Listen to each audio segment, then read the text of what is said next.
जय मसीह and good morning. सुबह के समय आज की क्लास में हम आप सभी का स्वागत करते हैं और एक बार फिर से आज के क्लास में हम आगे बढ़ेंगे और पढ़ते हुए देखेंगे मूसा द्वारा निवास स्थान का निरीक्षण जो किया गया उसके विषय में आज हम चर्चा करेंगे कि कैसे मूसा ने निवास स्थान का निरीक्षण किया और कैसे उसको देखा। एक बनाने वाला कारीगर किसी भी भवन को बनाता है और भवन को बनाने के बाद में क्या करते हैं, उसका निरीक्षण करता है कि कहीं किसी प्रकार की कोई गड़बड़ी तो नहीं है। और क्या है कि वो देखता है कि उसका जो मालिक है उसके आने से पहले पूरी तरीके से निरीक्षण करके ओके करता है और ओके करने के बाद में फिर वो क्या करता है, फिर वो सौंपता है अपने मालिक को, जो है उसको बताता है कि ये सारी चीजें जो है तैयार हो गई है ना। लेकिन इसके पीछे मेहनत कितना ज्यादा है, ये एक मालिक जो है ये सोचता है कि मैंने पैसा दिया, लेकिन कितना मेहनत लगाया गया, कितना दिमाग लगाया गया और उसके पीछे में कितनी कहानियां हैं या कितनी समस्याओं का सामना उनको करना पड़ा, ये सारी चीजों को भी देखना बहुत जरूरी है। अधिकतर बार ऐसा होता है कि लोग इस बात को नहीं सोचते कि कारीगर ने कितना मेहनत किया। हम कोई भी वस्तु खरीदने के लिए जाते हैं तो कहीं भी हम देखते हैं तो कितना मेहनत किया होगा उसके पीछे। अरे नहीं, ये तो 200 रुपए का नहीं है, तो 100 रुपए का, लेकिन उसकी कारीगरी को जब आप बिल्कुल बारीकी से देखोगे, सोचोगे कि लकड़ी का ये सुंदर जो चीज बनाया गया उसमें कितना मेहनत लगा, या कोई डिजाइन बनाया या ड्राइंग बनाया कितना मेहनत लगा, या कोई हथकरघा के द्वारा कोई चीजें बनाई गई कितना मेहनत लगा, इसको हम तब समझ पाएंगे जब हम खुद उस मेहनत को करने पाएंगे। और हम देखते हैं यहाँ पे निर्गमन की किताब में पूरी तरीके से जो मंदिर बनाया गया है वो अपनी मेहनत के द्वारा बनाया गया, इसलिए उनको पता चला कि कैसे परमेश्वर के भवन में परमेश्वर के निवास स्थान वाले तंबू को बनाने में कितना मेहनत लगा। जिन्होंने मेहनत किया उनको पता चला, है ना। और जिन्होंने समर्पण किया, जिन्होंने दान किया, जिन्होंने लोगों को दिया, उनको पता चलेगा कि क्या चीज जो है उन्होंने किया, कितनी मेहनत उसमें है। ये सारी बातें जो है हम देख रहे हैं।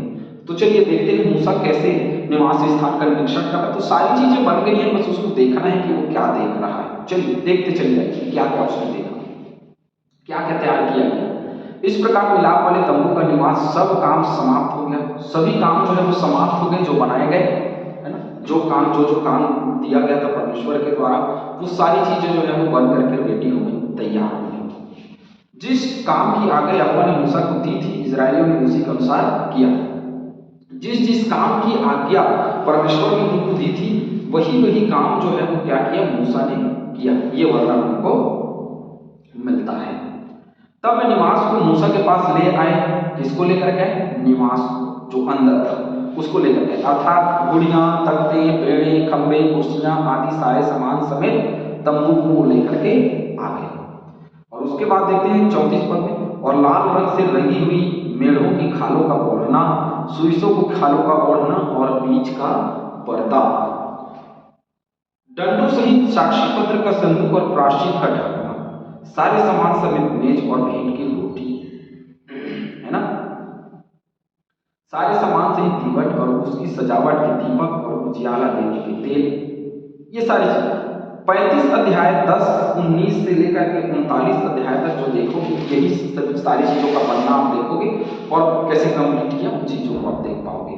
चलिए आगे देखते हैं। सोने की वेदी और अभिषेक का तेल और सुगंधित धूप और तंबू के द्वार का पर्दा, ये सब मिलाया गया।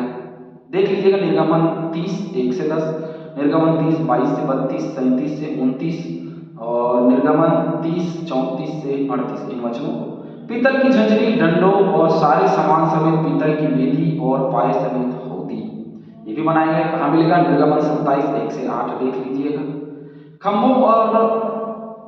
खंभों और कुर्सियां समेत आंगन के पर्दे और आंगन के द्वार का पर्दा और डोरियां और खूंटे और मिलाप वाले तंबू के निवास की सेवा का सारा सामान। निर्गमन 27:9-29, 38 का 9-20 इन वचनों को देखिएगा। पवित्र स्थान में सेवा टहल करने के लिए बेल बूटा, काढ़े हुए वस्त्र और हारून याजक के पवित्र वस्त्र और उसके पुत्रों के वस्त्र जिन्हें पहनकर उन्हें याजक का काम करना था, ये भी तैयार हो गए। अर्थात जो जो आज्ञा यहोवा ने मूसा को दी थी उन्हीं के अनुसार इजरायलियों ने सब काम करके तैयार कर दिया। 43 वचन में लिखा है, तब मूसा ने सारे काम का निरीक्षण करके देखा कि उन्होंने यहोवा की आज्ञा के अनुसार सब कुछ किया है, और मूसा ने उनको क्या दिया? आशीर्वाद दिया। ये एक बड़ा मुख्य वचन 43 वचन जो है वो मुझे देखने को मिलता है, और एक गवाही के रूप में मैं इस वचन को रखता हूँ लोगों के बीच में। जैसे परमेश्वर के भवन बनाने की आज्ञा, या ये कहें कि परमेश्वर ने अगुवाई दी, और क्योंकि हमारा भवन नहीं था, पूरी तरीके से टूट चुका था, छिन्न भिन्न हो चुका था, तो हमने देखा कि बनाना है, परमेश्वर के भवन को तैयार करना है। तो बोला, मीटिंग लगाई, मीटिंग लगा करके जब हमने तय किया कि परमेश्वर के भवन को बनाना है तो हमें क्या करना चाहिए, तो कैसे सारे पैसे आएंगे, क्योंकि गरीब कलीसिया है, तो क्या किया जा सकता है, ये सारी बातें हुई उस मीटिंग में। उस मीटिंग के दौरान कुछ लोगों ने कहा कि हम तो मेहनत के अलावा कुछ नहीं दे सकते हैं, कुछ नहीं कर सकते हैं, ऐसे करके। लेकिन परमेश्वर की इच्छा थी, धीरे धीरे करके 2 साल में परमेश्वर का भवन जो है वो बनाया गया, तैयार किया गया और परमेश्वर के हाथ में सौंपा गया। लेकिन जैसे पहले कलीसिया चलती थी, हमारी जो कलीसिया पहले चलती थी, और जैसे भवन बना उसके बाद चलने लगी, जैसे आशीषें मिलने लगी, जैसे आशीर्वाद मिलने लगा, जैसे लोग वचन में चलने लगे, जैसे लोगों ने बुराइयों को छोड़ा, जैसे वचन में परमेश्वर ने अगुवाई दी, ये सारी चीजों को हम उसके बाद देखते हैं। परमेश्वर का कोई भी काम जब खत्म हम करते हैं या हम उसको पूरा कर देते हैं, तो परमेश्वर बहुतायत का आशीष हमको देता है। हमारे जीवन में यदि सेवकाई कार्य है, किसी भी कार्य, केवल भवन बनाने की बात नहीं, यदि हम सेवकाई कार्य में लगे, यदि हम सेवकाई कर रहे हैं, तो कितनी आशीष हमको मिलती है। पौलुस ने जिंदगी में अपनी सेवकाई को उसको क्या मिला पता है?